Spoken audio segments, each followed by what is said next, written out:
Вместо морского воздуха на отдыхе запах гари. Туристы из Башкортостана присылают видео из Турции, а именно район Сиде. На кадрах огромные клубы дыма, поднимающиеся на несколько этажей вверх. Небо застилает густая темная пелена. Из окон отеля видны горящие леса. Отдых получился слишком жарким. По словам туристов, на улицах стало меньше людей. По сообщению местных телеканалов, для борьбы с огнем привлечены самолеты, вертолеты и больше 100 пожарных машин.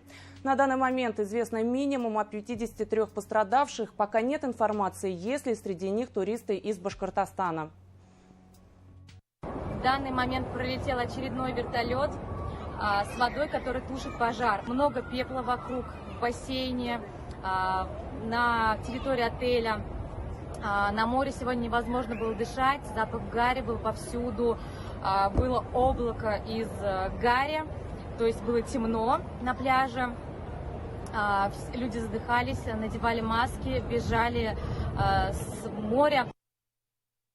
Экскурсии в районах Сиде и Манавгат на юге Турции приостановлены. Будут ли эвакуировать туристов из Башкортостана в республику, пока неизвестно. До отеля огонь не добрался. Местный аэропорт сегодня продолжал принимать рейсы.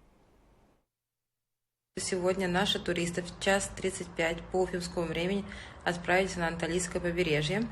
В 15:35 местного анталийского времени они прибыли, а самолет приземлился без задержки, без дополнительных кругов над аэропортом. Аэропорт принял сразу наш уфимский борт. Да, пожары есть, но пока каких-то дополнительных комментариев от наших туристов получено не было, касаемо того, что кому-то мешает пожар.